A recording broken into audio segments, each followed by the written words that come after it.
Good evening, everyone. This is the Carver Planning Board meeting of, what is today's date? It is March 5th, Mr. Chairman. March 5th, 2019. And this is for the zoning amendment articles. So, why don't we start? Mr. Chairman, for these such meetings, do we typically begin with the Pledge of Allegiance? As I know we begin with our regular meetings. I suppose we could. We have some people to wait for, so why don't we, if everybody could please stand for the Pledge of Allegiance. I pledge allegiance to the flag of the United States of America and to the republic for which it stands, one nation, under God, indivisible, with liberty and justice for all.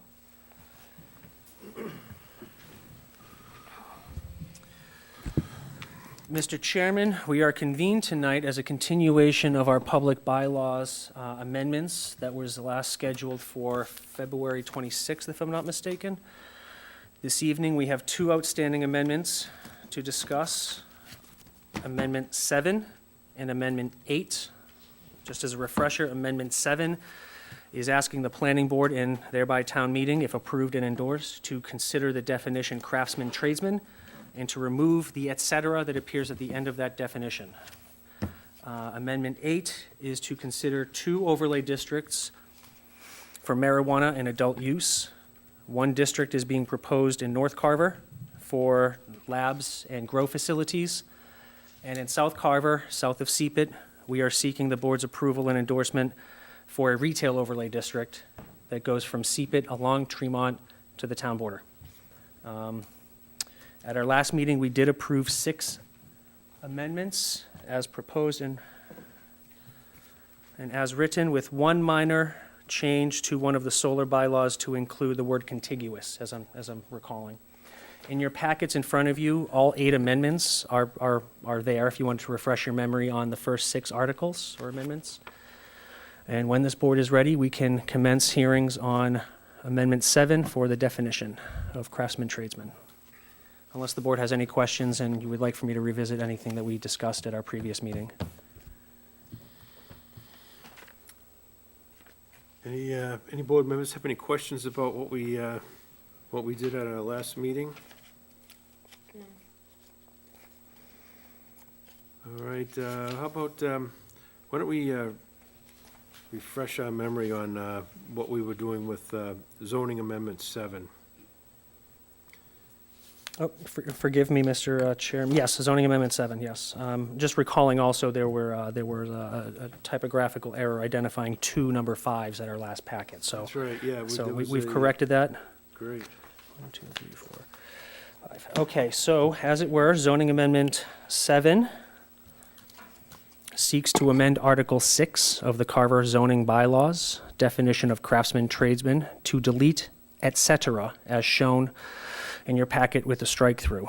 The definition presently reads, and I'm quoting, craftsman/tradesman shall mean retail and or service provided by a worker who practices a trade or handicraft, one who creates or performs with skill or dexterity, especially in the manual arts, such as a jeweler, cabinet maker, frame person, etc. That etc. is, we're seeking to strike that from the definition. Mr. Chairman, at the last meeting, we did hear from an attendee, Attorney Richard Serkey, who has a case pending before this planning board. He is asking that the following language be added to that zoning amendment. This amendment will not apply to any case in which a special permit application was filed prior to the date the amendment is passed by town meeting. I think that's a fair recommendation, as we do have an application pending that would be impacted by this definition change. And so if the board is so amenable, I will add that to the language for the amendment that we present to town meeting. Okay, and that was why we came to revisit this now that I remember, because Will had asked that maybe that should go before town council, and they should look at that. Did they feel That is acceptable, and frankly, sir, I learned that if this language is not included, then that applicant would be subject to the revision in the bylaw. So et cetera, which is what the board leaned on to expand the definition for that particular use at that particular site. Craftsman tradesman is an allowed use in highway commercial. Without that et cetera, the expanded definition, it's believed that the applicant would otherwise be precluded from being able to operate that use at that site.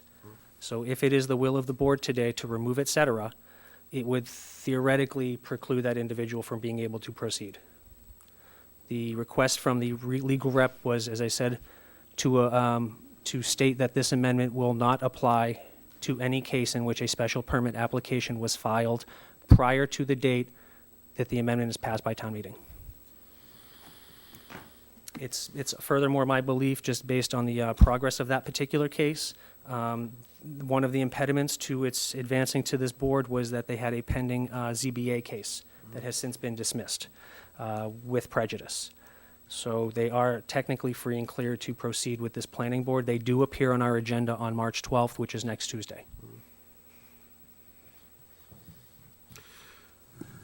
So with the way it was, such as a jeweler, cabinet maker, frame person, et cetera, the et cetera kind of expanded the amount of different types of crafts that could be included. Specifically, sir, the et cetera refers to the manual arts. So as the definition reads, it is a worker who practices a trade or handicraft, one who creates or performs with skill or dexterity, especially in the manual arts, comma, such as a jeweler, cabinet maker, frame person, et cetera. The et cetera is applying to the manual arts. It is not, as I understand it, the way it's written, intended to be an exhaustive list of craftsman tradesmen, nor is it intended to be an expanded list of craftsman tradesmen, only as an example of what they mean, whoever crafted this, what they mean by manual arts. Okay. So it doesn't limit it to a jeweler, cabinet maker, or frame person. That's correct. It's all right. I know we've talked about this before. It seems all right to me to eliminate the et cetera.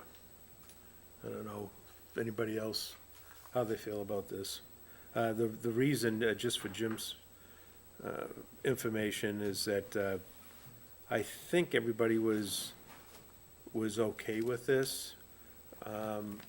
But the reason we held this for this meeting was because we thought Attorney Cirque was here, and he wanted that additional information added because of his application that he has before the planning board. And he thought that might not be a good thing for his client, so he added that on, so this wouldn't pertain to that particular case. And that's why we held this. Will had asked to see if, take this before town council to see if that was an okay thing to do. So as we found out, Stephen found out that it is okay. So, I don't know, does anybody have any questions or anything they'd like to say before we vote? No, I think getting rid of the et cetera is good. Takes Okay. away some of the ambiguity. Okay. And my other question was, and you had asked that, was by taking et cetera, how does it just limit to those three examples, but as long as it doesn't, that's fine. The jewelry, the cabinet maker, and the frame person.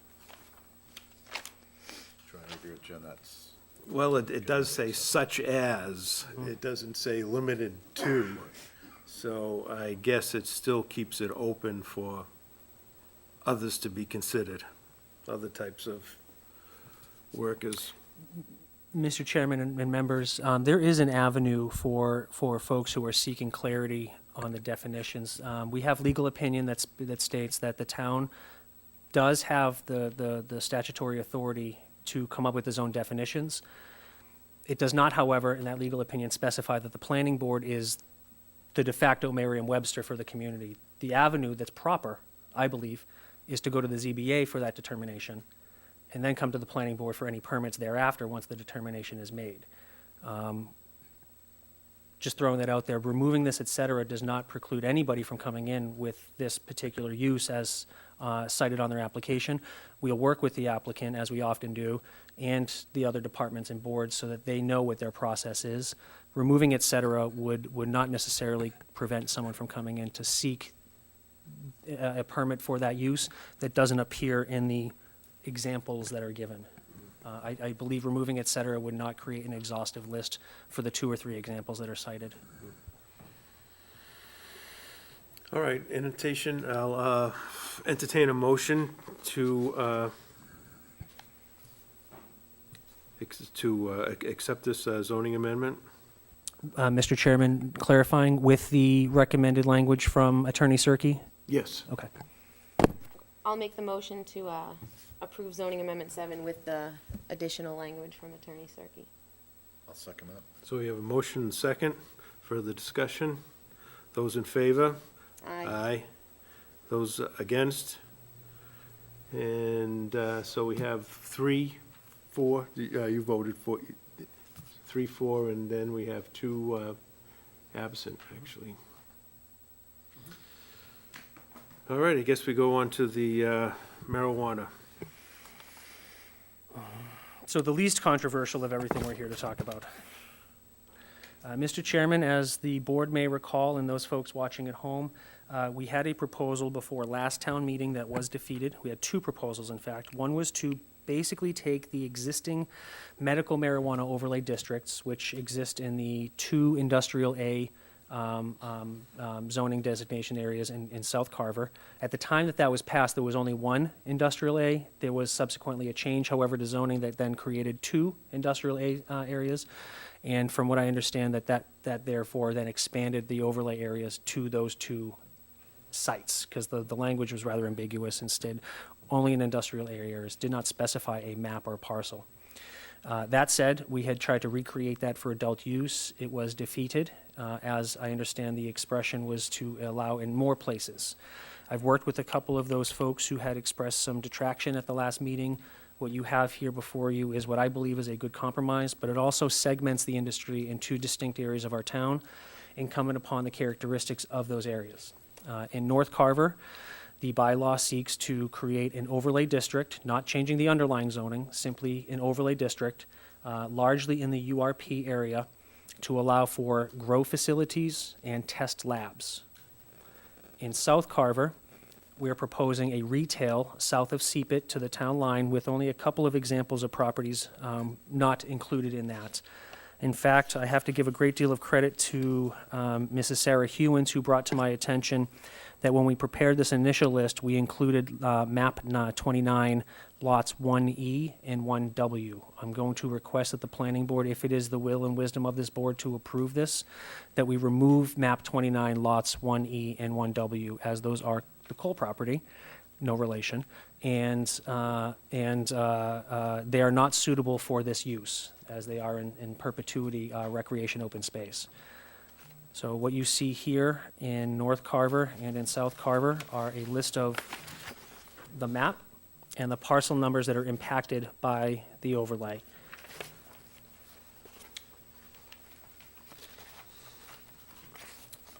And if I were to further generalize for North Carver, what the staff had discussed with town council and the administration, as well as what Mr. Belbin, a handful of other folks, was north of Shaw's, mostly within the urban renewal area you see here. This is Silo Marketplace, this is Silo Marketplace, and this is Cranberry Marketplace. Both of those plazas are included in the overlay district. The reason being, of course, as we all know, Carver has minimal built environment for these types of facilities or uses. We've done our best to identify areas that are away from the places what I call sin and saint. We don't have a lot of places of sin, so to speak. A lot of urban areas have methadone clinics, bottle redemption centers, et cetera, et cetera. We typically like to see this use removed from those areas. Similarly, we have places of saint, so to speak, so schools, daycares, churches, et cetera. In South Carver, as well as in North Carver, you don't have very many residents, for one. And secondly, you don't have those areas, those uses that I mentioned that would be in competition with this particular use. In South Carver, south of Seepit, some of you folks who are familiar will recognize the plaza here where there is in fact a church. That church, as I understand it, does not contain a daycare or anything that would be otherwise removed from this particular use. So I believe what you have proposed to you not only takes into consideration the built environment, the traffic, the new and emerging technologies and businesses, and it gives folks a opportunity not only to exist presently, but also in the out years. We certainly don't know what most of these properties will look like in, say, 20 years. They may yet, though, become conducive to this particular use as we evolve. So how will these areas change from the last time we presented this to town meeting? Well, there's more areas. There's more areas for them to be able to operate this use. Okay. Much of what you see in the text of the draft bylaw, it's replicated from any one of the 186 towns that KP Law has as clients. It's pretty well prescribed for in the statutes. Where we have flexibility and where I want to focus much of our time is in the geographic boundaries of these two overlay districts, or if it's the wisdom of the board, more or fewer. It was kind of hard to read the, what was sent to us here, but we could look into that.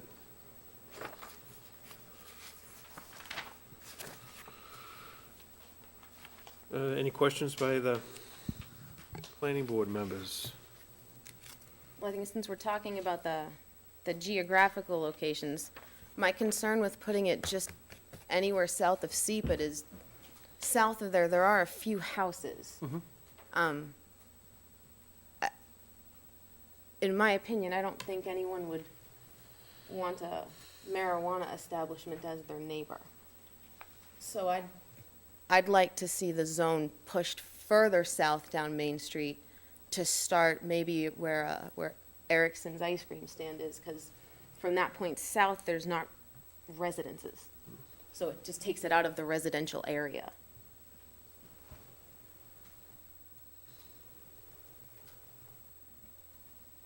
And then it starts to be all commercial or agriculture or undeveloped land.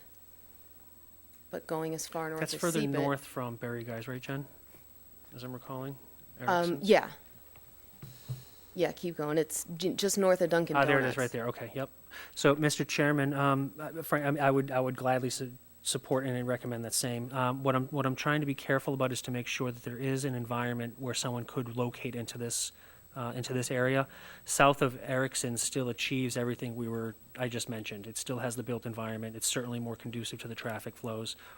So, Jen, how much do you think we're carving? Well, yeah, I mean, frankly, that's not much more than maybe a quarter mile. Yeah, I don't know the distance. There's just some houses there. Yeah, yeah.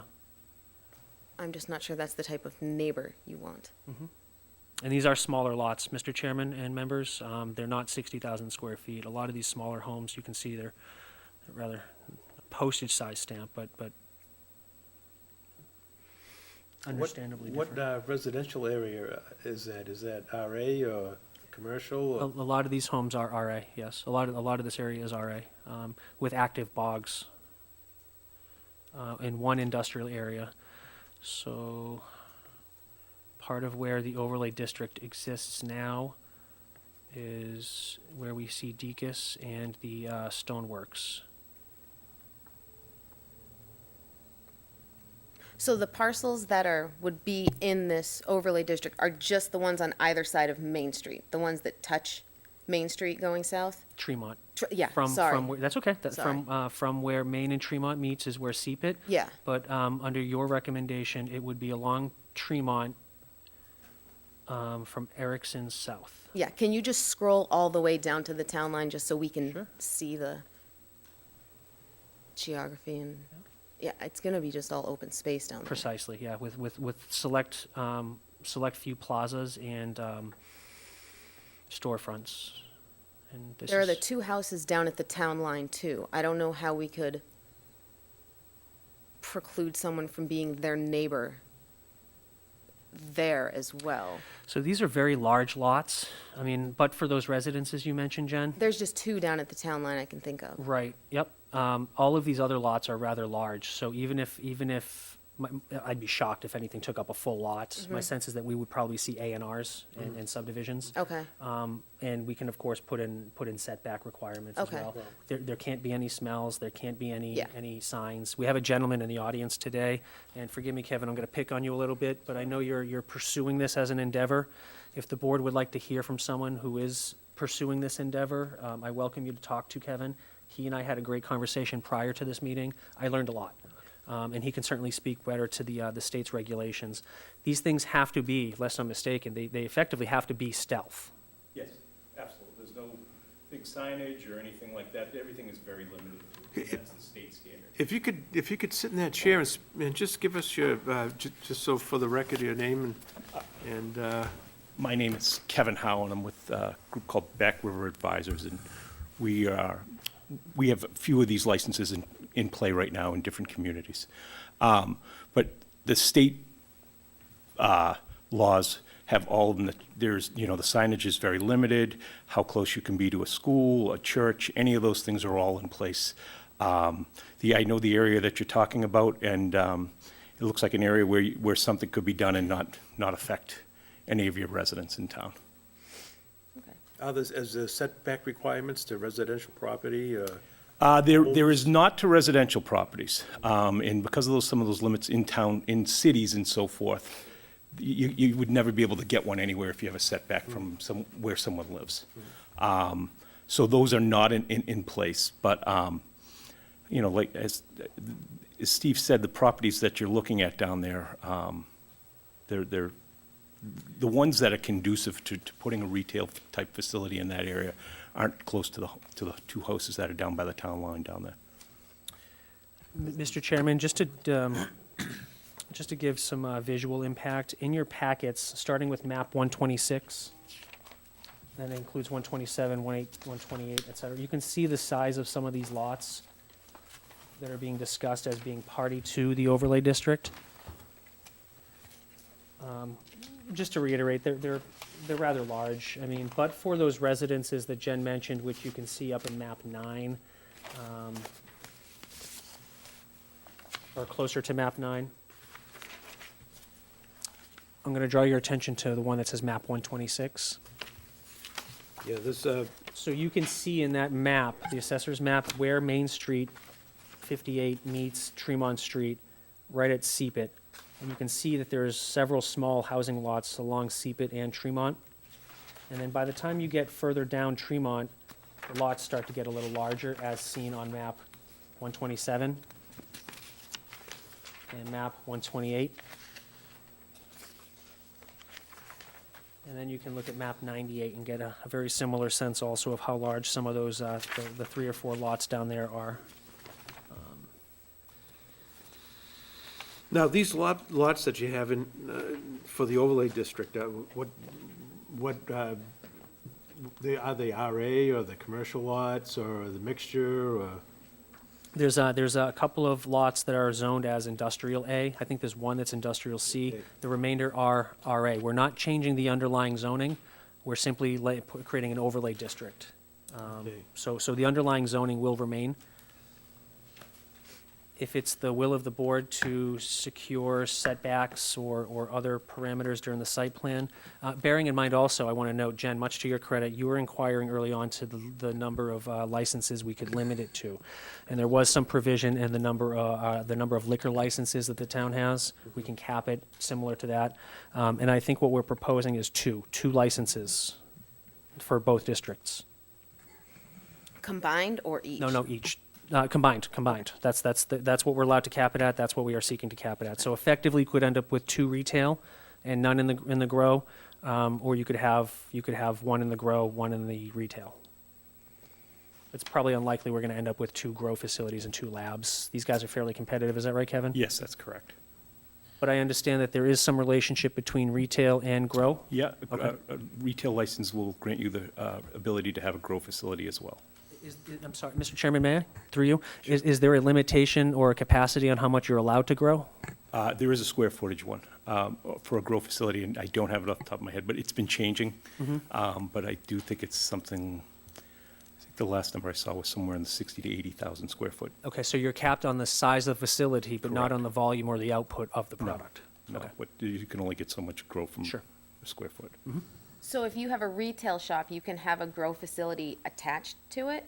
You Or- could, if it fit into your zoning, you could. If it was in, obviously, your town isn't allowing that, but in another town, you could absolutely, yes. Okay, They can so- coexist So together. it wouldn't take up both licenses? Could you get two retailers come who say, we want retail and to grow? So if they were separate entities, it would be four, but because they have retail licenses, they can also grow? We will have, if this passes, we will have only 2 non-medical licenses to issue. So if there's a retailer who also grows, that's, And theoretically, they could, if under the scenario that Mr. Howe is presenting, they would just have to be located in 2 different areas of the town. okay. Correct. But you're saying that both these retail stores will be South Carver, That's the way it's proposed presently. Dale, North Carver? Yes, and the reason for that, Mr. Chairman, we've certainly all seen the news headlines from the first 2 towns that launched, and we know from our neighbor to the south in Wareham, they had some off-site parking with shuttle vans to help mitigate some of that. That's what we're trying to do here also. I understand that you can't just show up at a grow facility or a lab. You have to have a license to transport the product. And what's more, given the commercial traffic you might expect from a retail, I think anyone who's been in North Carver, north of that interchange with 44, knows that Montello Street and North Main need some serious reconfiguration and traffic calming. When the URP comes online, and we just, by the way, today received our final EIR from the developer, so they're fairly close. My expectation is we're going to see increased truck traffic. We don't want retail up there, in my opinion. It's mostly vehicles, personal vehicles that people will drive to this. We're going to see a lot of large trucks operating up in North Carver fairly soon. Similarly, in South Carver, we do have a lot of vehicle traffic as it traverses to 495. But when you consider, too, how many nodes of activity we'll be creating, Wareham already has an operating retail facility. I believe South Carver would put that, as the crow flies, probably within 20 miles of. Absolutely. So I think it's best to also segment that type of activity in an area where most of that activity would likely be occurring anyway, within a 20-mile radius. I've given this a lot of thought over the last year or so since we formed that subcommittee. And I can see positives and negatives to both. I can see why retail might succeed in the northern part, because you do have the 44 corridor, you get a lot of traffic up there, there's a lot of commercial business up there, so that's a seemingly good fit, but I understand the traffic problems too. Years from now, that might subside, but so I have kind of struggled with putting it up there, and then in South Carver too. It is isolated, wide open. Maybe a lab or a grow facility would succeed down there because the lots are large. But it also makes sense to potentially put retail down there because there aren't the traffic issues. So I'm not sure there's a perfect fit, because I think both sides can go in both places. It's been an internal struggle trying to figure this out. But I do know keeping it out of the center of town, away from residences, that's always been a 100% clear point to me. How much water would a grow facility use? Most of it's reused. It's not as much as you think. The processes are very limited. It wouldn't be a strain on your system in any way. In any other community that we've gone to, it hasn't been. We've spoken to the different water departments in the other communities that we're looking at, and it hasn't been an issue with anything that they've had. I mean, because most of the people in Carver are on well water, and most of the businesses are on well water. Although we do have a new well in North Carver, and I think that was part of the thought process for growing facilities in North Carver. We'd have water available for these facilities. So I was just wondering if a well would be sufficient to support a facility, or whether they would have to, really need the well. They probably wouldn't really need the well. They Town probably well. would just tap off of your resource that's in place. Oh, okay, so it's good to have the town water available then? Yes. Yeah, okay. So I guess that's why, North Carver would be a good place for the grow facilities. Yeah, no, Yeah. I never disagreed with that. I was Yeah. seeing potential for them both to succeed in Yeah. both places. But citing them where they are makes sense. Mr. Chairman, as I'm combing over the text also of the of the bylaw that's proposed, I'll draw your attention to section 5000.5, location and dimensional controls.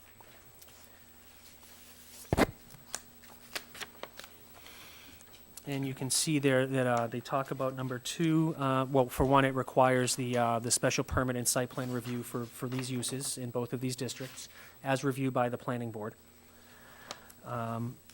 Second, it states that, citing Mr. Howe's testimony a moment ago, that the state prescribes that it be at least, say, a certain distance from schools, churches, et cetera.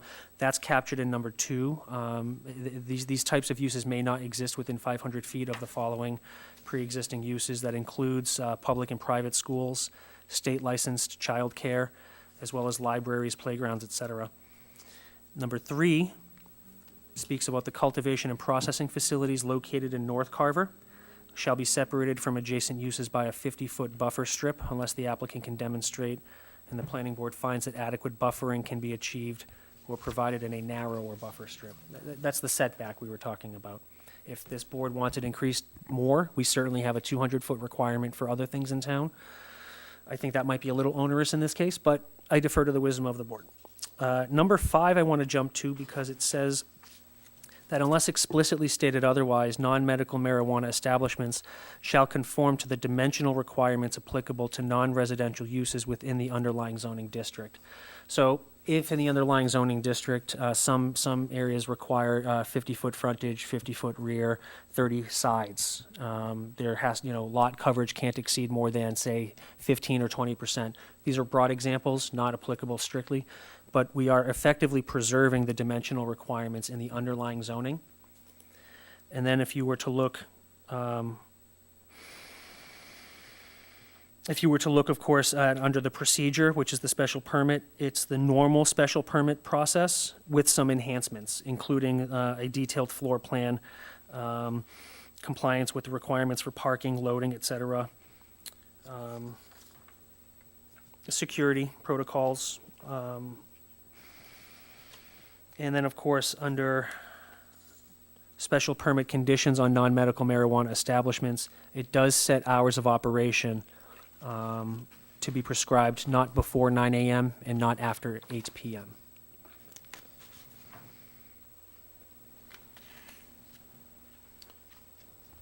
Isn't there a church on Tremont Street? There is, sir, yes. There is not, however, a daycare inside that church. And churches aren't one of those protected class buildings that appears in the statutes, as I recall. Religious facilities. What's that? Religious facilities are. In the statute? Yeah. And that's pretty standard across the other towns that I've researched too. Mm-hmm. So in section 500.5, number 2, where it's 2C, yes, it does say religious facility. religious facility there. My recollection talking to town council was that religious facilities or churches didn't appear in the statute. I Did you believe recall- that's changed. It was in the beginning, in the very beginning, but that has changed. Okay. My recommendation would be to the board to remove religious facility unless it contains some kind of a daycare. Right. Typically, it's where children congregate a time annually or weekly or something like that, where they hold meetings every week, children come. That was, and they took the religious part out, or the churches out of it.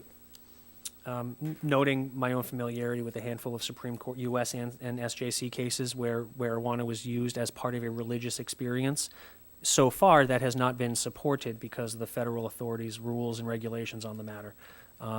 My sense is that as the tide is changing nationwide, and a couple of presidential candidates have also said that they'll make this a tenet of their campaign.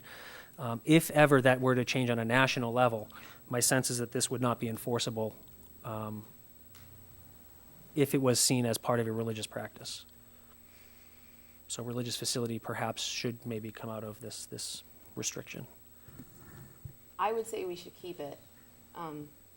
It is a place where children congregate. I went to church growing up every week. I think if you go to that church or any church in town, you're going to see kids there every week.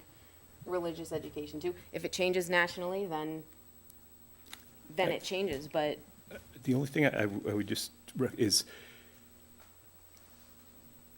the reason that the change was put into place is because religious is pretty broad. In what you term where you went to church and where your children, congregate and that, it could be different from someone else in what their religious beliefs are and so forth. So it was very vague. And that's the reason that they backed that piece out of there, is, you know, there are a number of different religions out there, as we all know. And it, you know, it could be a people group somewhere or something like that.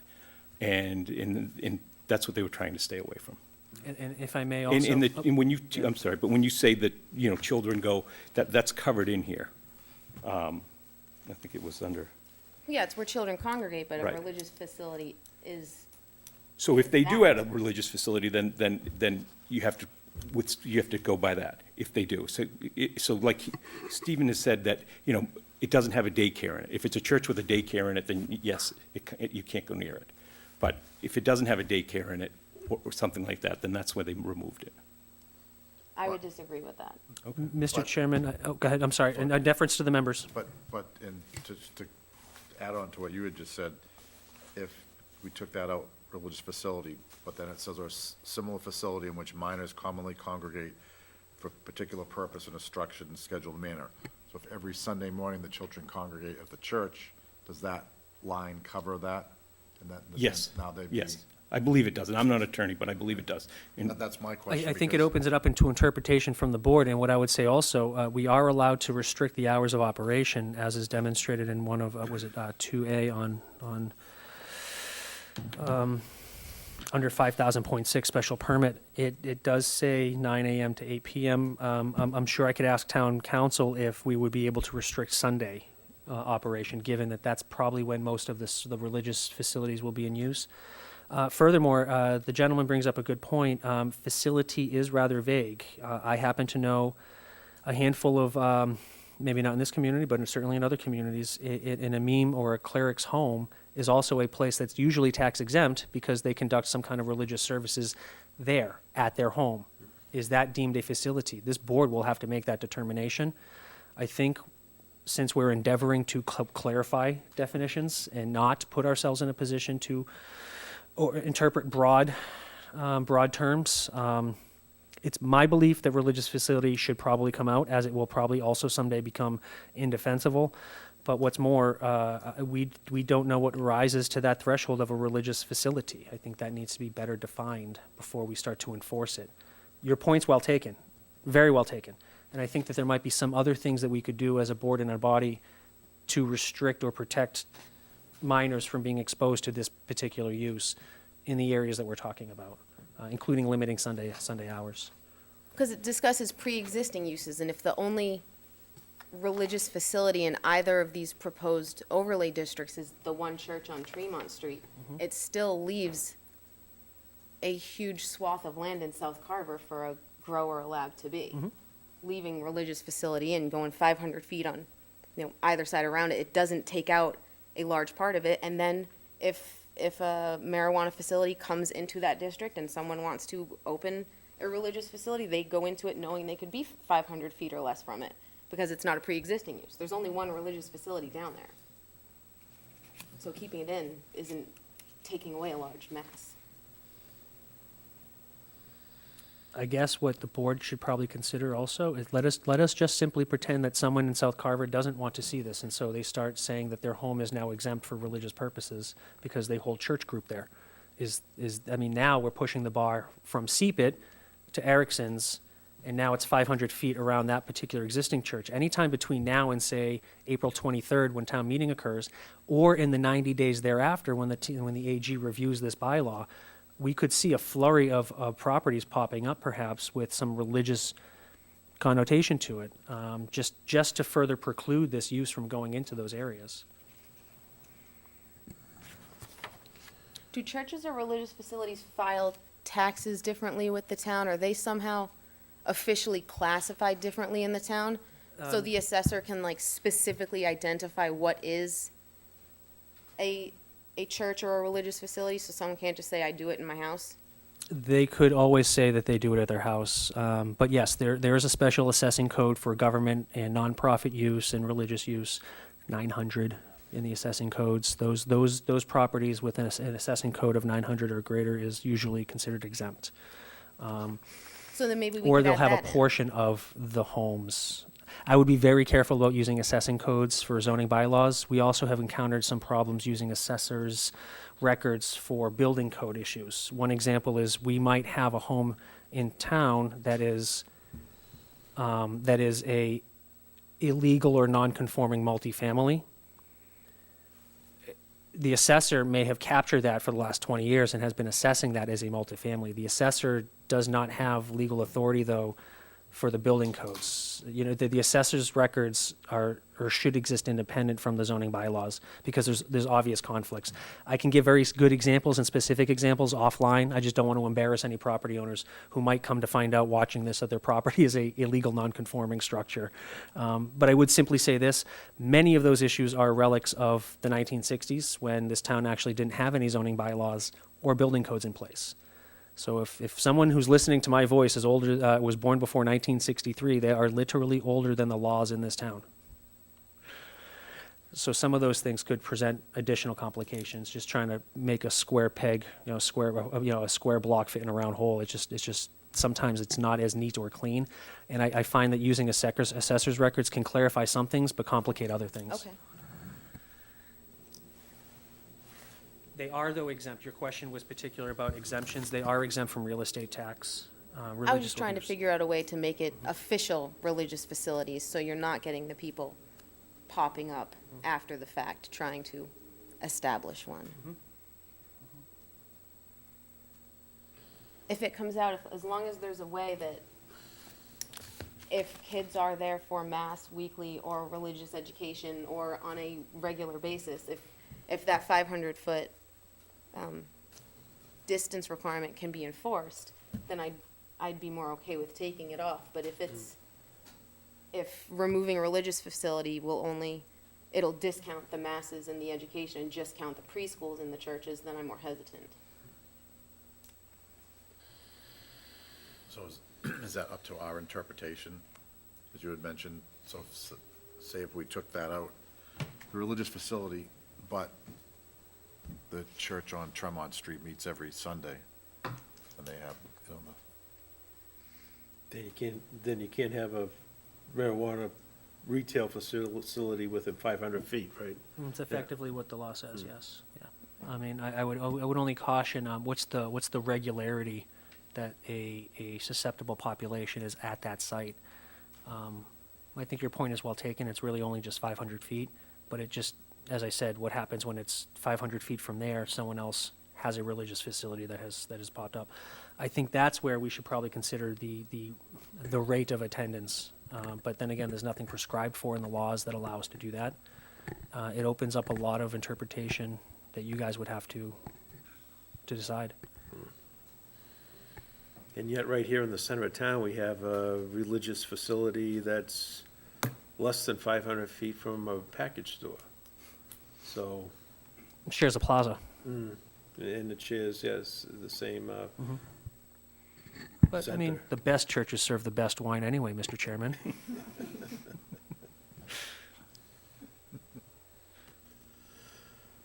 I don't know, we figured that this is gonna go on for another meeting anyway. Maybe we just continue, we could just, think about these concerns, and, then we'll take it up at, probably the next meeting and the final meeting for these, and, we'll see where we are I then. think that'd be fine. And if it's the will of the board to do a driving tour past these facilities, I'll be very glad to talk to the town manager, whether we create a caravan or maybe we have a van that we could use, whoever's available. I think we can fit probably 5 of us in one car. As long as Jim sits on Bruce's lap, I don't think there's a problem with it. oh, I object to that. But if it's the board's will to do a driving tour so we could better see in real time collectively what these areas look like, I'll be very glad to make sure that we have a proper posting. We just want to be mindful that we give ourselves at least 48 hours to have that posted.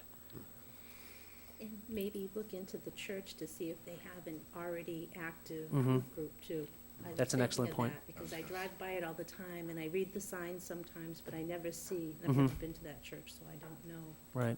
You know, No, I haven't been by on Sunday, but it doesn't seem to be, I really haven't seen a lot of activity there. the times I've gone by, Size but the I, congregation is Yeah.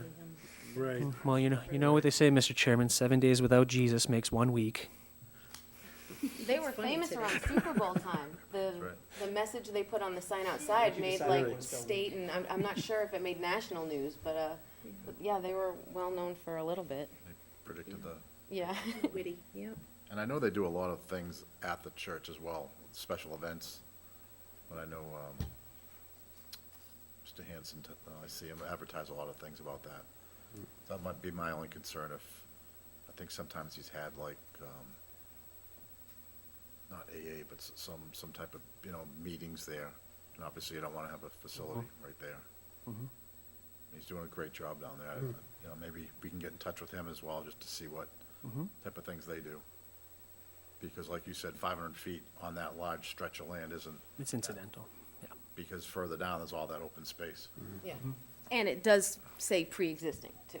Right. So it's not like people can show up after the fact, After, correct. so. Because also on the right side of their church is we put There's a mobile home there, isn't there? Some kind of a trailers? that, Oh, there was a clothing, the trailer where they were gonna collect Right. used clothing. but then we put a little strip mall right next with the, Oh, Craftsman Yeah, Tradesman. the little Yeah. contractor Yeah. base. right, so that's taking up some space right there. So no one can go between the church and that side. Yeah. That's true. It's not sure what's on the other side. Yeah. Can you show us? It's right here, isn't it? Yeah, yep, that's it, and then it's the parking lot, so And here's the North of trailer it- that was Yep. just I think that might be mobile. the North of it mobile. is mobile, that's correct. It's New England Yeah, Farms, north of it's right, mobile, so I mean, right. So it's just between Mobile and his property then? on the And church. noting that this is where medical is already allowed to exist here. right, well, and anything medical can become recreational, so that would be incidental. He couldn't control that, right? Because medical automatically becomes recreational? They could. You could operate out of the same place, but because of the medical and HIPAA laws, you have to have separate entrances. Okay. So as to preserve the anonymity of patients. But Jen, it looks like based on your proposal, south of Erickson's, or Erickson South would include there's a bunch of vacancy here, as we all know. Yeah, This is well built out, as we all know. There's some vacancy in that plaza where the church is. And it's not to say that any of the owners along the way can't sell their property if they had a viable vendor to purchase it. So I think that this would pass the muster with the AG's office.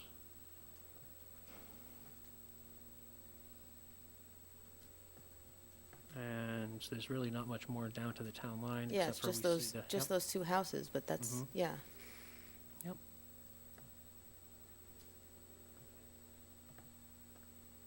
Sorry, Jen, was there something particular? I kind of got carried away describing the area, but is there something particular about No, that Jim, plaza? he wanted to know what was north of the Oh, I see. church, what was right there, and it was the mobile. That was the answer, so. Perfect. So you get the Craftsman Tradesman on the left side and the mobile on the right. But the 500 feet will go across the street too. It would be 500 feet from all lot lines, so I'm guessing this is probably the lot line, the southern lot line for this parcel, so it would be, pretending that this would be the church, it would be 500 feet from the lot line. Yeah, and I think that Dunkin' Donuts Plaza, the 300 South Main is more than 500 feet away if that were to become a viable lot, so. From the church, absolutely, yes. Yeah. I would say that's almost certainly 500 feet. You see here the 200-foot bar. So 500 feet would be to the building, not the property line. No property, Property line, Oh, yeah. so anything 500 feet from the church, if you drew a line 500 feet from the church all the way around the property, any property that touched that, you couldn't build a retail store there? Is you it- could not operate retail within 500 feet of that church, the way this is written. But it would be 500 feet from a building, if a retail building, if it was 500 feet? Property line to property line, the way it's written. So if you draw a square around their property, you gotta go 500 feet in any direction, or any of the other protected uses. And any property that touches that is This is a fairly excluded. small parcel. I mean, it's really, so you have wetlands back here. You have upland bog, I'm guessing actually it's downland bog here. Should be So you're not crossing gonna be the able to street. touch that anyway, given it's wetlands. The only really part would be if you cross the street, cross Tremont to the other side, that would be within the 500, correct? Yeah. And that's already medical, so restate what you said. If it's if it's medically zoned, it can automatically It can become convert to retail recreational, zone. correct. So even if we keep religious facilities in there, You- if that zone directly across the street is already medical, then it would become recreational too. If someone, So keeping it in there doesn't really affect it, it just kind of protects it on the other sides if something were to happen. But that zone across the street can become retail or recreational. yes, no it matter can. what. So it would supersede what you have in place right Yeah. now. So you're really just protecting one side of the street. So this bylaw is superseded by the, Medical, where you've already zoned your medical, Yeah. which is in that area there.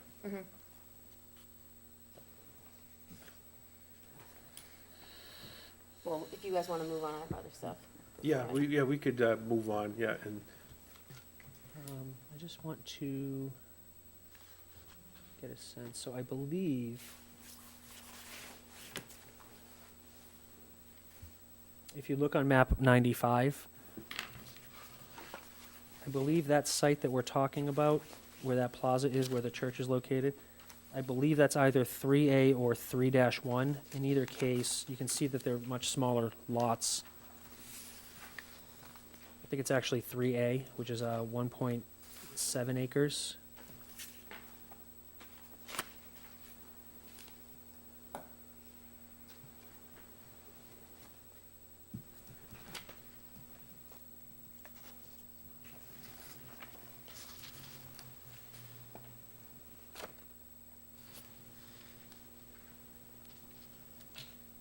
the lot across the street from it's larger than that, correct? Much. Yeah, and look, to this point too, if someone's a truly interested party, if the lot across the street or even up the road is, say 20 acres, 500 feet from the lot line, I expect we're going to see a subdivision, yeah. Yeah. Yeah, just to preserve the setbacks, and Yeah. and that can happen, that can certainly Yeah. be supported.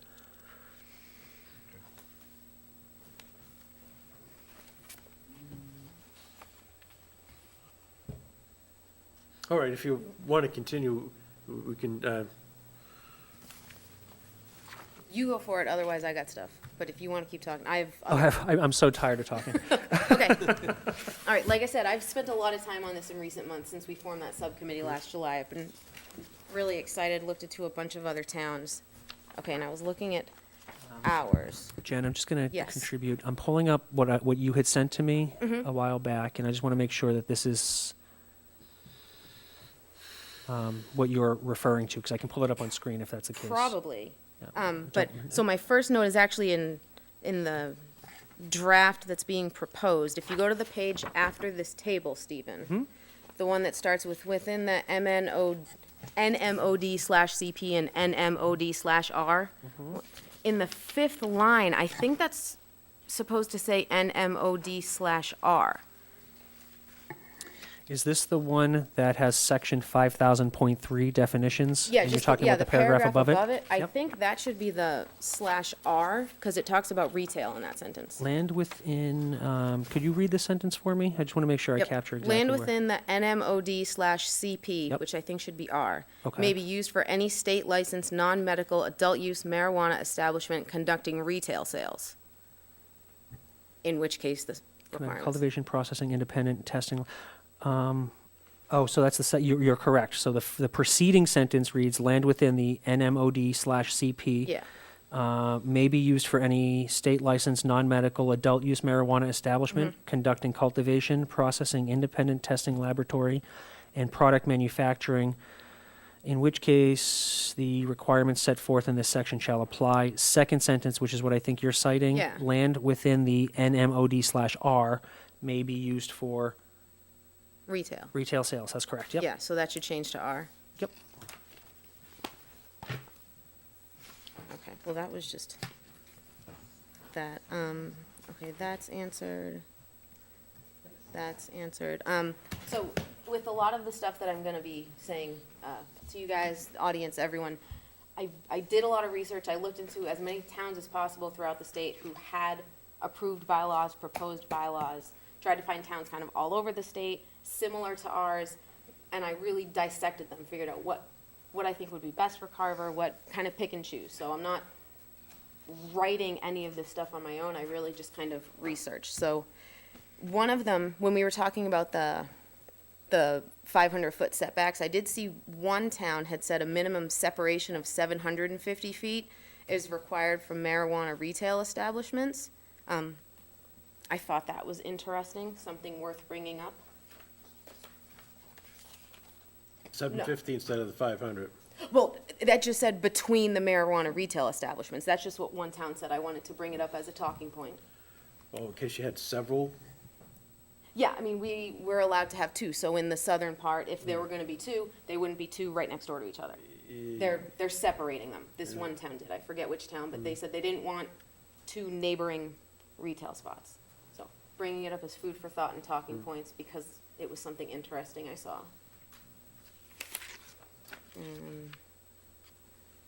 Let's see. Okay, here's one that I wanted to mention, the home delivery. A lot of towns, several towns that were very similar, banned home delivery. It wasn't allowed, and in our proposed bylaw, it is. So I wanted to discuss that more. I guess maybe I would ask, I don't know your last name, Kevin. Oh, maybe you could come back up. Are you familiar with how the delivery works? Is it like calling to order pizza? They have, I'm not that well versed in it. It's not something that we've looked at getting into. The state is still working that part of what they're going to do with that. But it could ultimately be that you place an order with a facility and they have someone who brings it or delivers it to you. But, you know, you need to contact the state with what regulations they're gonna put in place. Okay. Yeah, a lot of similar towns banned delivery, and I saw merit in that. What do you guys think? Interesting. How are the other towns around that have established facilities? Do they home deliver? No, it's like going into a shop. If you want it, you have to go Right. to the business. You can't call the business and have it Right, delivered. yeah. You know, the delivery piece was in play a lot with medical. Okay. Because people Oh, who are, yeah. you know, using this medically can't Sick, always get to a yeah. facility to get it. And that's where that side of it really started out. And there's obviously been talk of migrating it to the other side, but I'm not sure it's that far yet. Yeah. I would also add, we could theoretically prevent a business from operating in town who does this, but there's nothing that could keep us from preventing someone from driving into Carver to deliver the product who's operating in Plimpton or Plymouth or pick a spot. Further, I would be curious to know if the AG would approve that bylaw because we have a very strong home occupation bylaw as well. And I'd be curious to know how delivery service, because Yeah. individuals are allowed to possess up to 10 ounces or something absurd. So if someone is just driving around with 10 ounces and dropping it off, does that count as a business? How would we enforce that? I would be curious to know how the AG would look upon it. If it passed other towns and is in their approved bylaws, would that mean the AG Theoretically, it has will have been approved it? approved, but someone hasn't challenged it either, in all likelihood. I'm sensing that would be challenged. I invite you to speak to Chief Dufely. We've had this conversation at department heads before. He has other concerns on enforcement. I mean, it's just a matter of enforceability. So, and it's not so dissimilar, if I may, to the invasive species task force that we ran here in town not very long ago. I guess my advice would be to, you can't make bees not live in town limits. One of my favorite blue laws on the records in Massachusetts. You can make bylaws, but it's probably better to make sure that they're enforceable bylaws. Okay. You can't, you know what I'm saying with that? I mean, if you say bees can't live in town limits, that's unenforceable. But there are laws in the books in many towns that have that very thing. That's archaic. So I just caution the board to be mindful of enforceability. Well, you'd know if a business was delivering product, no? Only if they're operating in town theoretically, and Right. only if they weren't operating out of their home. Yeah, no, and the bylaws from other towns don't state you can't bring it into town. It was the businesses within town can't provide delivery. But then you're going to put your business in a disadvantage to, as Mr. Cole has said, from town, from Plimpton or from Wareham, where they can call over to Wareham and have it delivered here. I saw it in another town's bylaws. I thought it was I understand what interesting. you're saying, but I'm just saying, then you're asking someone to come in and open up a business at a disadvantage from one of their neighboring competitors. Mm-hmm. Right up the beach. And I would say, because the state has been silent on this so far, I mean, folks who know me, we're keeping our finger on the pulse of bylaws. Anything that has to change, even if it's an et cetera, we will bring this up next year. My sense, too, is that the state hasn't fully fleshed out things like cafes. I mean, this is an industry, and we want to focus on regulating particular elements or businesses in the industry. I think that would be a mistake. I think we need to focus on the broader issues, where we should allow these things, what type of hours of operation, setbacks, things of that nature. And then as the state starts to permit new things, then we can react. And the AG will likely give us all the support we need in the world if that's the case. I think you're making great points. Not every business in this industry is suitable for Carver. And I think that when the state starts to, like, frankly, a cafe I think we would have a very hard time with something like a cafe in town. But I would feel better if that was first regulated by the state in some regard, than we trying to take the mantle, and then who knows, in 5 years, we could get sued because that particular provision of our bylaw is unenforceable. If the state hasn't taken up the issue yet, or hasn't allowed the business, I just think we're putting cart before horse if we were to regulate a business that's not even allowed by the state yet. So the open shops now can't deliver? Is that right, Kevin? I don't think they can deliver now, yeah, that's my sense too. Okay. And as Mr. Cole says, through all the steps in this, the state has been out in front of it, and rather than communities spending the resources to create something, that they just come in and say, here's what it is. And in a lot of cases, they supersede. So in the beginning, in medical and those things, towns spent a lot of revenue trying to figure this out on their own, and the state was doing it in a parallel path, and they just needed to wait for the state to finish their end of it and then bring it in front of you. And they'll give you a lot of the answers that you're looking for, make it a lot clearer for you. We include, Mr. Chairman and members, section 5000.3 definitions, subsection C. It's a definition only. It doesn't allow for the use. It simply defines the use. Marijuana delivery only retailer means an entity licensed by the Cannabis Control Commission pursuant to 935 CMR 500.000 with respect to the regulation of adult use of marijuana that does not provide a retail location accessible to the public, but is authorized to deliver directly from a marijuana cultivator facility, craft marijuana cultivator cooperative facility, marijuana product manufacturer facility, or microbusiness. We can't be more restrictive than what the state is already allowing. So in that vein, the CMR does exist, and I think citing the CMR in our definitions as well as the text of the bylaw gives the board as much flexibility as is necessary if the state hasn't taken the matter up. But as soon as the CMR has been updated and there's a new release, that's the guidance that we need to lean on. So as new businesses are allowed, we simply look at the bylaw and say, well, it clearly says pursuant to CMR 500, this is allowed or permitted. It also specifies that this is delivery only retailer, meaning there's not a retail location. They're simply delivering. As I said, we can prevent them from being in town. They're going to exist in adjacent communities. They will. Part F says that the retail can deliver.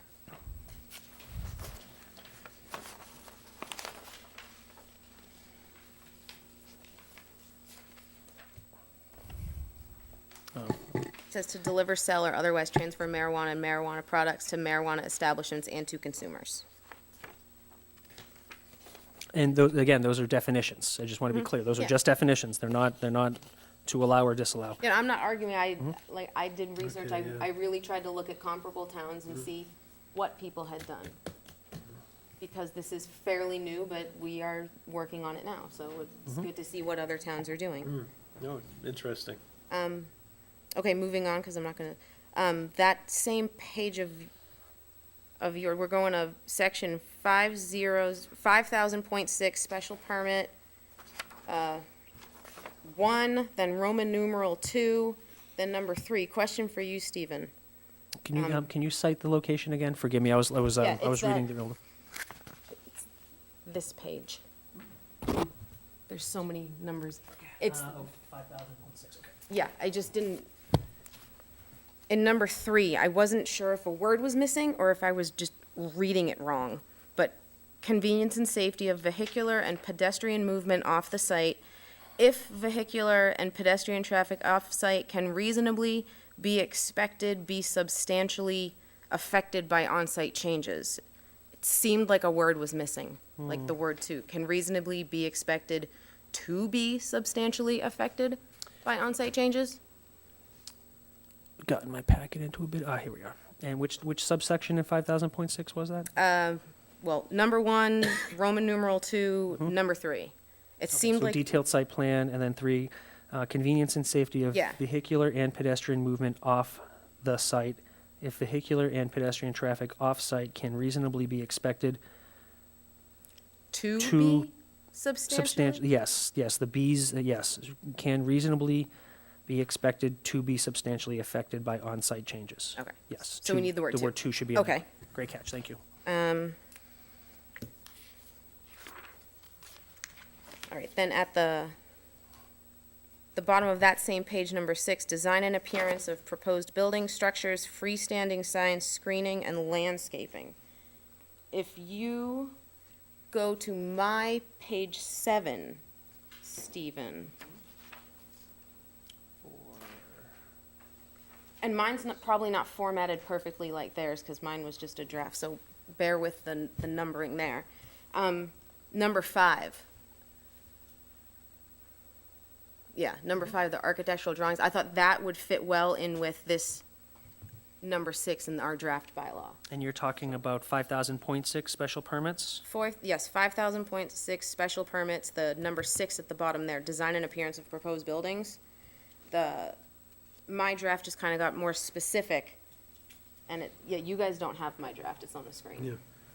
Architectural drawings of all exterior building facades, all proposed signage, specifying materials and colors to be used, screening and landscaping, prospective drawings and illustrations of the site from public ways and abutting properties is required.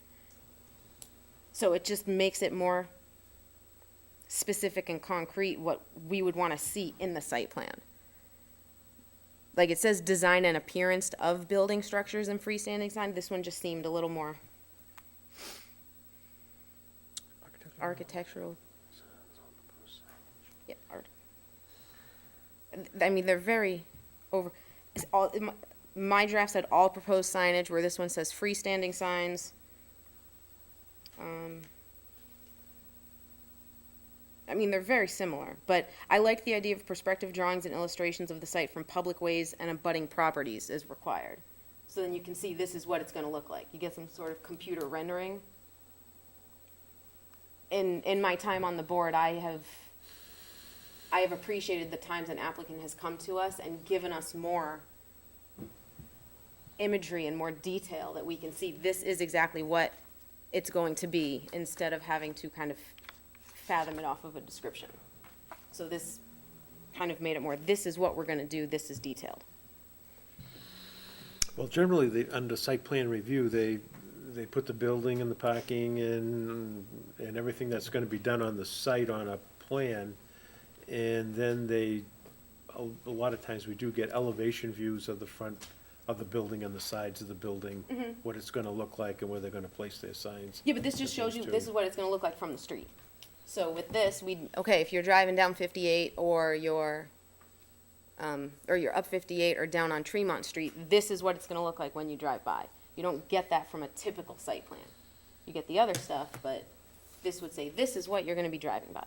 So I don't think it's a bad thing to have in our packets when we're going through a site plan or a special permit approval. That's something to think about. Having been in the business, generally, a civil engineering office, does the site plan, and that's pretty standard and has been for 100 years. And then you go to the architect, and the architect will generate a plan of the building. So, But then to, I mean, I don't, generally, it wasn't part of our job to come up with a plan like that. And I don't know, I'm just thinking how an office is gonna come up with something like that. Generally, it's just the architectural plan and the site plan. Yeah, I've never done anything like that. I don't know who would do that. It's from, I guess it would be, you're asking the architect to come up with some sort of plan too. I mean, it's just a different request, that's all, than we normally do. Well, I don't know who I would be Who, requesting it from, Yeah. but it is, I think, because these things are said to be discreet, Kevin, has said these are supposed to be kind of nondescript, But like, so. what I think Mr. Mackey's trying to say Yeah. is, you're gonna ask an applicant to go do this, he doesn't know, you're not sure where to go do it, or who does it. He's a person who does this, or has been in this business and part of it. You're gonna ask people to try to find something that I think isn't normally done. So when you talk about site plans and those Yeah. things. And you're adding maybe an undue burden on something that, that isn't available readily. If we have our site engineers and our architects, this might not be something they do, so now we've got to change doing business with them and it might not be as easy to find somebody that can do it, as I think is what he was trying to say, I'm not sure. No, it's a fair point, and maybe it's not usual, but we are doing this in the best interest of the town, and we want to have as much as possible, and I don't think it's unreasonable to want to see what a facility of any kind would look like from the public way, and maybe it would just be a bunch of trees, if there's a setback and you're not gonna see it from the road. There's some things with the state that you can't block entrances, it has to be able to be seen and everything else. So those statutes are already in place on how many trees can be, how close a tree can be to an entrance or in front of the building and so forth. For security reasons, they don't want people waiting in the bushes Yeah. or anything like that, so. I thought it was a good idea that this town had, and again, I'm not making this stuff, I'm not an engineer, so I'm not coming up with these crazy ideas out of my brain, oh, I wanna see this, I found this through other approved bylaws. And I think having that information when a project comes before us would be a good thing. I don't see any negative in having an image of what is being proposed. I don't see a negative to that. it's not a negative, but whether it can be done or not by everybody is another thing. Well, if I you wanna mean- start a business, you'll find a way. Mr. Well- Chairman, and if I may? Generally, in site plan review, though, yeah, we require that you have a plan of the property and a site plan, and then generally the architectural plans, and it gives you the elevations and stuff. And on a site plan, you'll have the building foundation, any kind of landscaping that's there, and then we go on and generally we do a site walk anyway, so, we see all that. So and I know that if you're not a professional person, see, I can look at a site plan, and I can see what it is, and with the architectural, I can pretty much figure out what's going on the site. I know it might not be not for everybody that's on the board or whatever, that hasn't been in land surveying or civil engineering or in architectural work. So, but it's just an unusual, very unusual request, and I don't know who would do that. I mean, you'd have to hire an artist or something, I don't know. But I mean, we do have our bylaws that say explicitly what type of plans we have to have for site plan review. So then the subdivisions that have come to us, I know the one off of Plymouth Street, they brought a really nice, I think they brought us a couple images of what those townhomes were going to look like. Is that part of a traditional site plan where they required to give us those images? No, we. Because they don't- that's kind of what I envisioned coming out of this. It was great. When they came to us, they said, this is what we plan to build. So that was the vein that I saw this part of the bylaw, was someone's gonna come and say, this is what we're going to build. I think it just helps the process So- if they have something like that, but generally, you can get that, an architect will give you that. You might be able to get that. But as for how a site will look in the future, standing on the street or from another location, that's a little more difficult. to do. Not impossible maybe, but I think what we have in place, I think, gives you a good idea of what we're gonna do. In all the buildings that we've done in town, you know, the architects have always come up with what the buildings are gonna look like, signage, where the lights are gonna be. It's very detailed, you know. I've liked when the subdivisions came with the images, so I would hope to see that here. So if you're saying we would get it, then that's great. I would like to see it part of the bylaw, that part of the process is here. This is what we're gonna do. So you can see what it's actually gonna look like. I think they already do that already. Is it necessary though, or is it just when they're going above and beyond like that project? Did they go above and beyond by giving us the images of the townhomes? Well, we've had businesses come before the board too, and the businesses have showed us, you know, what it's gonna look like. So can we mandate that? That's all. Maybe it doesn't have to go as far as what's it gonna look like from 500 feet this way or 500 feet this way, but can we have in the bylaw that we wanna see what the structure looks like? A computer rendering? Is that? If I may, Mr. Chairman, those are typically, as you know, proof of concepts, and it's really just a concept. And my concern is that if requiring it means that they don't build it exactly as the image is depicted to us, is that grounds for suspending of the permit? I mean, I would just be very careful about using a proof of concept as something more than just that, just the concept. Frankly, if I may cite a South Park episode where they talk about Soto Sopa and Shipa Town, it's worth watching that episode because, frankly, the reason why it's so enjoyable to me is because it's exactly how developers present their project. Because they're not only looking to get buy-in from the community that's hosting this, they're going to promise almost everything, of course, right? Because it's going to be active, it's going to be vibrant, it's going to be high tax profiles.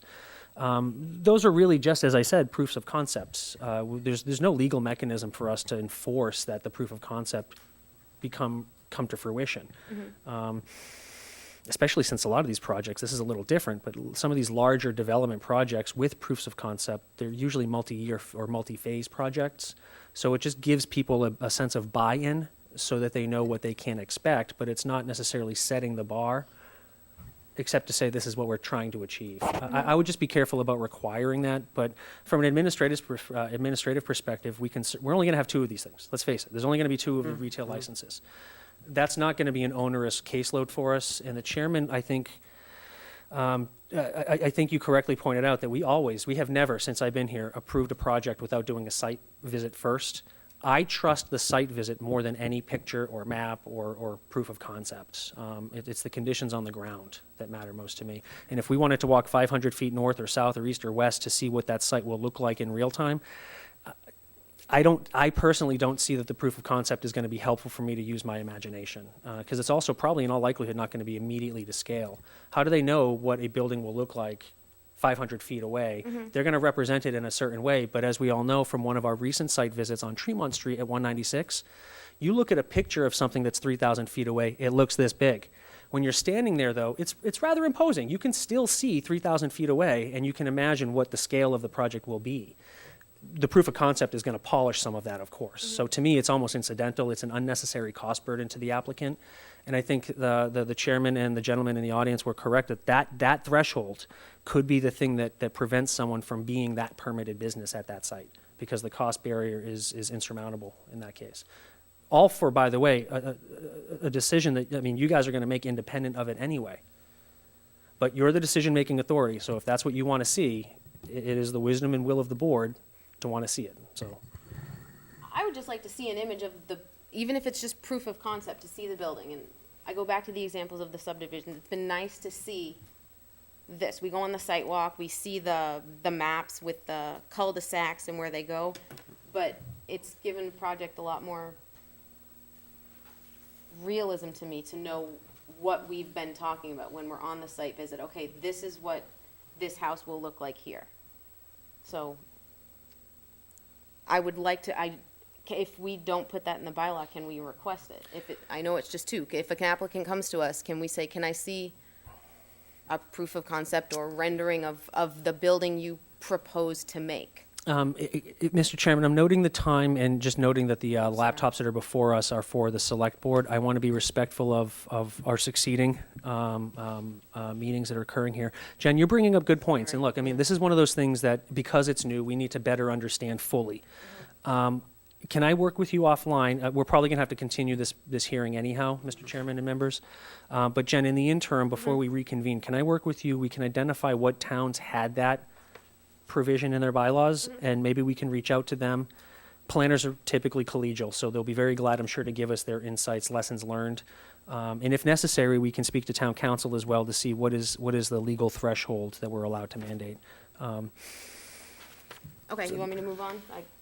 Is there still? Yeah, what My time? recommendation what is that do we have here? probably do continue and we resume the conversation at our next meeting. The select board staff has to come in here soon Okay. and set up. Can I just throw the hours thing out there? Almost every town I looked into had different Sunday hours than they did Monday through Saturday hours. Almost everyone, and a lot of them had the Sunday hours starting at noon. Okay, well, Yeah. that's all in the conditions anyway, when Sure. we look at a facility like this. We Mr. You- Chairman, forgive me, I'm noting that we have a member of the audience who does wish to speak on this matter.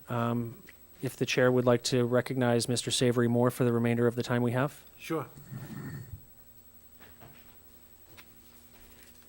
Thank you. Savory Moore, 12 South Main Street. It seems to me that everything that's happening here is once again being overly restrictive to allowing these businesses into Carver. And by creating a retail district only in South Carver and a manufacturing district only in North Carver, we are, in effect, I do not believe that 2 retail establishments are going to open up in South Carver. And perhaps we get one down there and a manufacturing grow facility in North Carver. The questions that I want to ask, and I don't know if this has really been brought up with you, is from what I understand, there are taxes that the town can receive.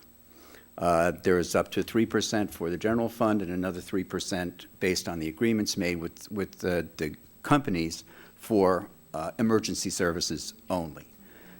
Now, do we know is that for grow facilities as well as retail or retail only?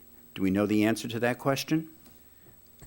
I understand that, so I'll take it this way, and Jen and I were talking about it before this meeting. There's going to be a provision in the general bylaws at town meeting for the 3% host community agreement and the 3% excise tax. That is for, as I'm recalling, that's for facilities, retail and grow facilities. For both. So, and that's based on gross sales. That's, well, yes, I guess so, I suppose so. Okay. My question is, you had mentioned earlier that you thought that the Wareham facility was within 20 miles of the South Carver location. I believe so. It's within 5. Okay, so I So- was right then. Thank you. Yes, Sadie. you were. That's fairly close. I'm just wondering why we don't open up the North Carver to retail as well, to get people who may want to use these facilities, this retail facility, from North Carver or Center Carver, to prevent them from driving all the way down to South Carver. Now, I know that Plimpton also voted yes to allow retail, and I believe that they're probably going to have to find a place to have open their store. Now, what's to say that they don't open right next to Tractor Supply, and just like Tractor Supply, Plimpton gets the tax money and Carver gets all the cars parking there.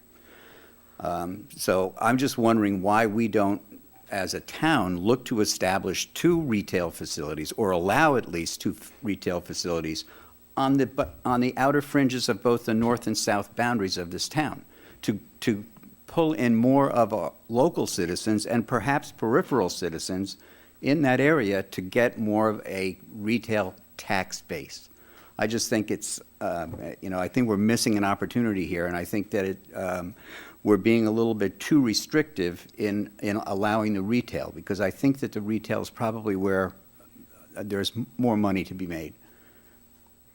I may be wrong, but I frankly don't know, but, Mr. Chairman, if I may, through you, Savory, to correct myself, the language that's proposed in the Mass General Laws, Chapter 64N, Section 3, the language as it appears at town meeting will be for retail only. That's what the state will allow us to tax, the 3% excise.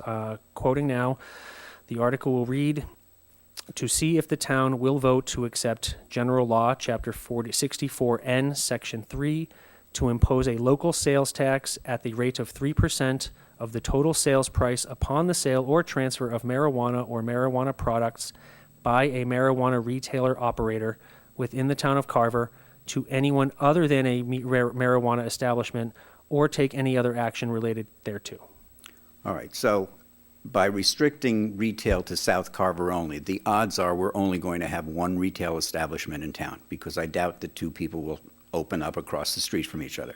The audience isn't there, especially with Wareham being as close as it is. So we're in effect, by doing this and not allowing a retail establishment somewhere else in town, we're cutting our potential tax income in half by doing that. And I think that's something that we have to look at. I don't know what the numbers are in Wareham. I know they do very well, but that's going to drop off as more towns open up their own retail establishments. But even if it's, if one retail establishment gives us $50,000 in taxes, that's a school teacher, that's a police officer, that's a cruiser. And if we're giving one up because we're only really going to allow for one retail establishment in town instead of two, when two are allowed by law, I think we're not doing ourselves, we're doing ourselves as a town a disservice. I think the opportunity is there to get tax dollars. We all know what this town is in a budget crunch and has been for a long time, and I think any opportunity to pull in tax dollars, tax revenue, it should be looked at a lot more carefully. The other thing that the note, and this is sort of a little different, but you had mentioned about the Crossroads Church and children congregating in one place. I would say that on any given day, from May till October, there are more children congregating at Erickson's than there are at Crossroads. So, do you want to start saying that? I mean, you're kind of opening up something else there. So anyway, I feel that from the standpoint of looking at retail, because retail is where the tax money comes to help this town, that it should be looked at more carefully to maybe open up the North Carver overlay district to more than just grow facilities and have retail establishments allowed in there as well. Thank you. Okay, thank you. I think that's a thought. Certainly is. Mr. Chairman and the board, if it pleases you, I can certainly speak with town council to see about crafting language with town council that would allow for, or at least to be further discussed by this board, what in the north and the south, one retail location in each overlay district, if that was the will of this board. I think that's a good idea, really. I think that's something we have to look into.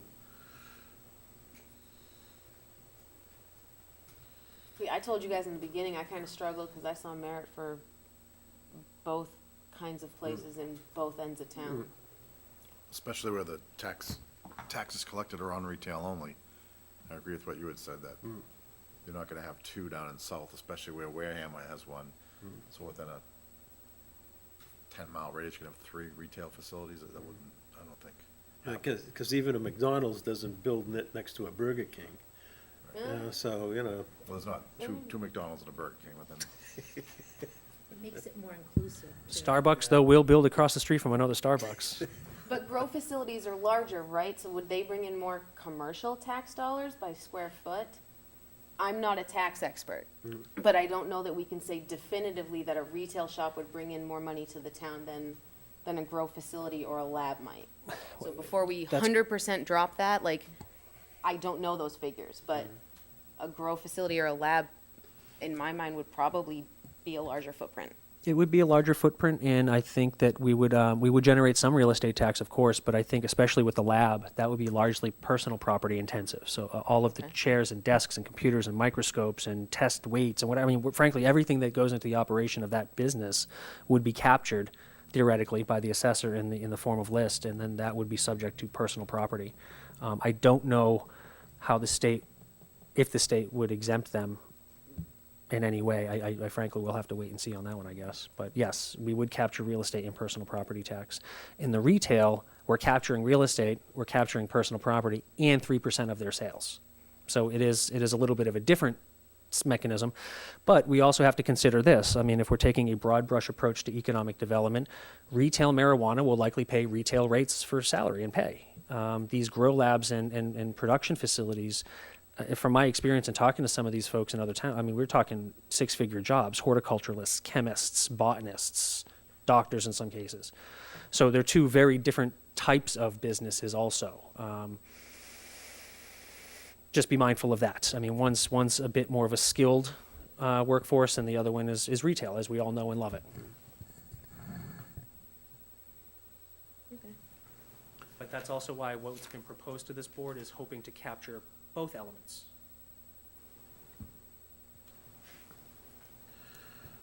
Well, I'll stop for now. I know we have a time, and I'll talk to you about. Yes, that'd be Stuff. wonderful. Thank you, Yes, Jen. Yeah. And Mr. Chairman and Board, Jen has mentioned a couple of times her research, and I have to say, I want to thank her personally also. She has done the yeoman's research to prepare for this.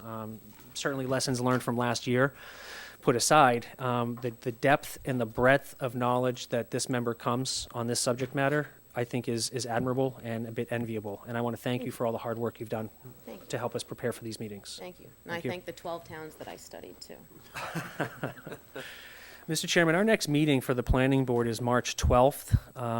At our last meeting, when we had these public hearings, they preceded our regular meeting. We met from 5 to 7, and then jumped right into our normal schedule. This upcoming meeting, we are locked. Our agenda's locked. We have only 2 public hearings for our regular meeting. It is 31R Main Street, the energy storage system, and 157 North Main for the craftsman tradesman use. If it's the will of the board to meet on the 12th, again, before our meeting, I don't know that 5 o'clock is necessary. We have made a lot of groundwork, I think, here today. And just given the nature of what else needs to be discussed, if you wanted to meet at 6 to 7, I think that would give us adequate amount of time. I'm hopeful that working with Member Bogart, that we can solve for most of these questions and provide for a very productive meeting next week. How does that work with you, Jim? It's good for me. Will that work with you, Kara? Yeah, And will that work with you? sure.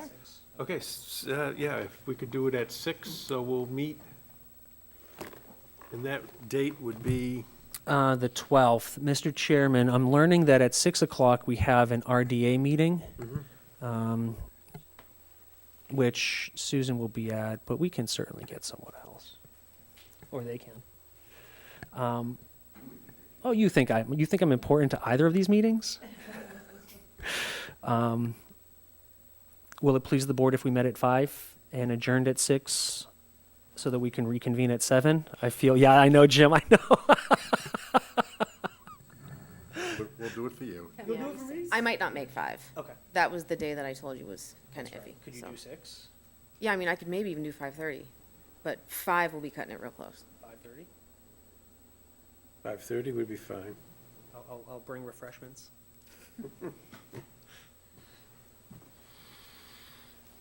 Okay, so we'll, so it'll be March 12th? 12th, 5:30. Does that work with everybody? 5:30, and we're only gonna, so we'll only go for, and will that go to 7 to a regularly scheduled meeting, or? If we are incredibly productive and we do our legwork beforehand, I think that we could probably wrap it up in the hour, but if we need the 90 minutes, we'll take the 90 Okay. minutes. All right. And the RDA will be poor for my absence, I'm sure. All right, well, I mean, if it works for you, it works for us. Okay, so it's, so we'll end the meeting here at 6:39, and we'll reconvene. I think we'll need a motion and a second, if that hasn't already happened, to Okay, reconvene, so we need a adjourn and motion. reconvene. Make a motion to reconvene on the 12th of March at 5:30. I will second.